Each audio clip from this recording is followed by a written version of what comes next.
What's up, Taiwan? I'm Eric Gao with news from here in Taiwan and around the world. The world's largest contract chipmaker, TSMC, has opened a new global R&D center in Taiwan's semiconductor hub, Hsinchu City. It's another sign of the company's determination to invest in local tech capabilities. Joyce Sung is at the new site. TSMC is marking yet another milestone. The Taiwanese chip giant is unveiling a brand new global research and development center here in Taiwan's tech hub Hsinchu in northern Taiwan. Now, it's already the world's largest contract chip maker, but this new site is set to give TSMC yet another advantage in an industry race to make the most advanced chips. The chip giant's top executives are here, including CEO C.C. Wei and Chairman Mark Liu, as well as government leaders like Taiwan's Premier Chen Jianren. But arguably, today's VIP was TSMC's founder, Morris Chang, who recently turned 92. Many consider him the father of Taiwan's semiconductor industry. 因为你们做了那么大的贡献，所以 台积电才成为兵家必争之地。 The new center is expected to house over 7,000 new staffers, and its floor space is about 42 soccer fields in size. Now, the center will be carrying out development projects to keep TSMC ahead of its competitors. In TSMC chair Mark Liu's speech, he reminisced about the company's breakthrough 90 nanometer chip back in 2004. And now, almost 20 years later, they're on to developing the 2 nanometer chip, an achievement that he says he's particularly proud of. TSMC has long held an advantage in making chips, which has helped Taiwan maintain the largest market share in the manufacturing or foundry industry. Now, TSMC is expecting a drop in its sales this year, and it recently also announced that its highly anticipated plants in Arizona in the U.S. will be delayed due to a labor shortage. But at least here in Taiwan, where TSMC is headquartered, it has only shown confidence and promise in its ability to make faster and even smaller advanced chips that are in high demand by the world's biggest tech companies. Howard Zhang and Joyce Chen in Hsinchu City for TaiwanPlus. CMC Motor has become the latest high-profile Taiwanese company to fall victim to a cyber attack. Hackers targeted the carmaker systems with ransomware earlier this week. Several production lines had to be shut down, but they've since been brought back online. CMC says they're adjusting their schedule to make up for the delays. Analysts say Taiwanese companies face the highest rate of cyber attacks in the world, with thousands of attacks reported every week. The U.S. is expected to announce more than $300 million worth of military aid to Taiwan, possibly as early as Friday. That's according to a report by Reuters. That report cites several sources as saying the package could include 4 unarmed reconnaissance drones. The deal is part of a presidential drawdown authority, with $1 billion allocated for aid to Taiwan this year. But Taiwan is still waiting for a delayed $19 billion worth of weapons and equipment from the U.S. North Korea has held a military parade featuring what it says are nuclear-capable missiles and new attack and spy drones. North Korean state media said the event showcased the country's latest intercontinental ballistic missiles, believed to be able to strike the United States. Thursday evening's event marked the 70th anniversary of the Armistice that ended fighting in the Korean War. The parade was attended by North Korean leader Kim Jong-un and visiting delegations from China and Russia. North Korea's nuclear missiles have been banned by the United Nations Security Council. U.S. President Joe Biden and Italian Prime Minister Giorgia Maloney have wrapped up talks in Washington, D.C. Meeting on Thursday, the two discussed trade, Italy's relationship with China, and Ukraine's invasion by Russia. Biden thanked Maloney for her country's steady support of Ukraine, and the two stressed the importance of stability between Taiwan and China. They also agreed that the meeting strengthened their country's relationship. Maloney is the head of Italy's first far-right government since the end of World War II. This made Washington worry about her position on Ukraine. The two did not discuss LGBTQ issues. Rights groups say Maloney's government has eroded LGBTQ freedoms in the country. Climate scientists expect that July will be the hottest month on record, with heat waves across much of the northern hemisphere. With these record temperatures, the UN Secretary General says the age of global warming has given way to a new era of global boiling. John Van Trieste reports.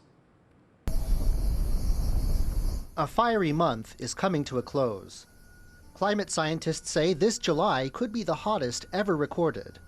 With El Niño heating waters in the Pacific and wildfires and record temperatures sweeping the world, the United Nations is sounding the alarm. Climate change is here, it is terrifying, and it is just the beginning. The era of global warming has ended, the era of global boiling has arrived. Some world leaders are moving to ease the symptoms of climate change. In the U.S., where around half the population is under a heat watch or warning, President Joe Biden pledged $1 billion for tree planting. He also said that workers will be given protection for heat hazards on the job. I don't think anybody can deny the impact of climate change anymore. There used to be a lot of time when I first got here, a lot of people said, oh, it's not a problem. Well, I don't know anybody, I shouldn't say that. I don't know anybody who honestly believes climate change is not a serious problem. But back at the UN, Secretary General Guterres wants to tackle the causes of climate change. He says the global financial system needs a change of course to do more about the climate faster. And he wants G20 countries to commit to even more stringent emissions cuts. Leaders must lead. No more hesitancy, no more excuses, no more waiting for the others to move first. There is simply no more time for that. So far, there's no sign of changes like these. Scientists say there will be consequences. We keep burning fossil fuels. We keep putting carbon into the atmosphere, which warms the planet. On average, it does warm the planet by around about 0.2 of centigrade, which is 0.2 degrees centigrade per decade. Meaning the era of global boiling could be here to stay. Leon Lien and John Van Trieste for TaiwanPlus. Typhoon Doksuri has passed by Taiwan, but it's still bringing strong winds to some of the outlying islands. Classes were canceled and businesses shut across much of southern Taiwan on Friday as the storm passed. Land warnings are still in place for many areas along the west coast, with sea warnings in the Taiwan Strait. Doksuri is now hitting China's southeast coast. Meanwhile, a tropical storm named Kanin has formed to the east of the Philippines. That's expected to become a typhoon and pass to the north of Taiwan early next week. Taiwan's population is rapidly aging. To meet the needs of Taipei's older residents, a site formerly planned for a school is being turned into a care center. Bing Wang reports. This small farm in Taiwan's capital of Taipei was going to be an elementary school. But with declining birth rates and growing elderly population, that plan has changed. They're now going to build health and social welfare facilities for older people. There aren't many care centers in the country that cater to them. 我老家家了，我马上还上下课，早上去，晚上回来。所以这可以是期待的。对对，因为很期待，早一点最好了。Taipei is now considered a super-aged society, with over 20% of its population over 65. Nationwide, birth rates have gone down every year since 2015. The country's Interior Ministry projects that in 2023, the number of births could hit a record low.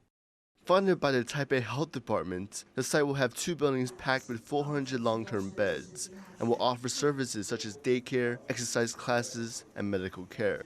这个游乐设施啊、聚会场所啦，以及这个游泳池啊、健身的地方啊，他们都会涵盖在这里面，而且有很多的停车场，这些都是地方的需求啊。Worried about the decreasing population, the government is giving couples financial incentives to have children. But they're also committed to improving the circumstances for older citizens, making sure that as more of the country lives longer, there are these long-term facilities dedicated to giving them the care they need. Zhang Su and Bing Wang for TaiwanPlus. Taiwan's women's basketball team has won their first match at the World University Games, also known as the Chengdu Universiade. Team Taiwan bested their Czech Republic rivals 81-75 in Friday morning's match. The 12 players have developed a playing style focused more on speed and agility. They've won silver at the Universiade before, and this year they're hoping to come out on top. Earlier this year, a band formed by migrant workers took the stage at Megaport, the most iconic music festival in Taiwan. It was a first for the festival, as well as for the band. What's it like for migrant workers to perform in Taiwan? Yvonne Young spoke to Juba Hitam to find out more.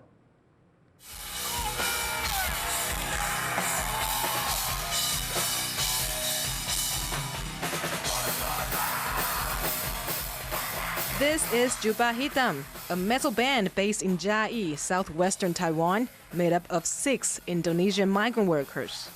It was formed by lead guitarist David in 2019. Starting out as a cover band, they used to perform songs by Indonesian rock acts. They began to write their own music in 2020 after a shuffle of band members. The band's vocalist Robbie said the idea of creating original music came after a discussion with David, the guitarist. Saya saling sharing lah intinya. Awal bikin suatu karya itu, rencana Jubah Hitam tuh sekarang mau dibawa kemana gitu. Seperti itu.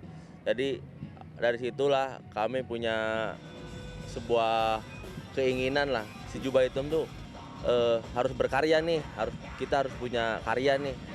Migrant workers playing music in Taiwan is not a new development. There's been a migrant music scene here for over 2 decades. Jubah Hitam would play gigs for Indonesian events. 至少在过去20年的历程里面，我们已经可以看到从印尼来台湾表演的明星跟移工在同一个舞台上演出。Jubah Hitam started making a name for themselves in Taiwan's indie music scene 2 years ago. They've performed at music festivals and various live houses across the country. Social media has been instrumental in their success. In the era of social networks, it's much easier for the band to market themselves. 就是我们可以看到现在比较活跃的一些乐团，像是黑袍 Jubah Hitam， 或者有另外一个叫南部闹事团 Ransomware， 他们其实都很会用网络行销自己。Social media also played a key role in the band's schedule. Balancing music and their jobs has not been easy. The band members all work at different factories that give them different days off. But there's no show without an audience. Jubah Hitam has a big group of loyal fans in Taiwan. Some of these Indonesian metal music lovers created their own community.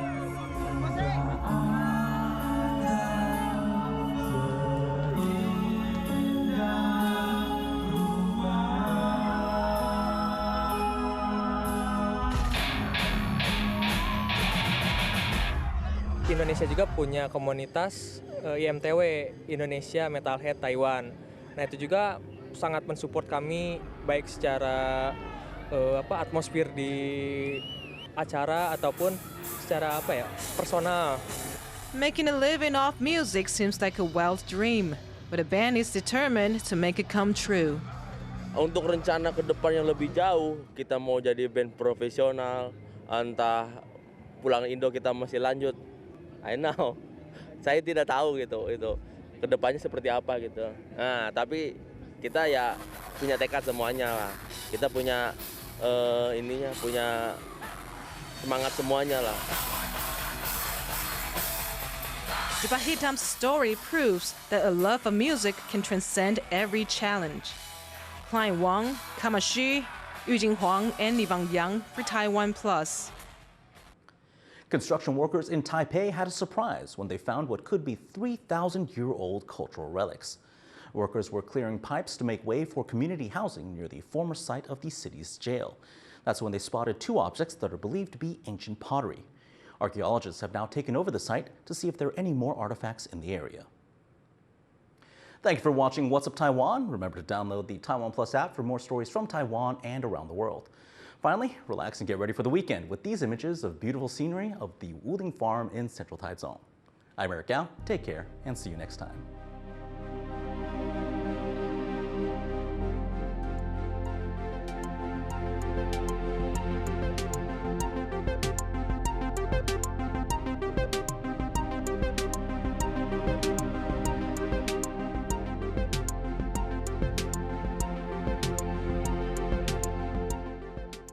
For more stories from here in Manzu and around the world, download the TaiwanPlus app.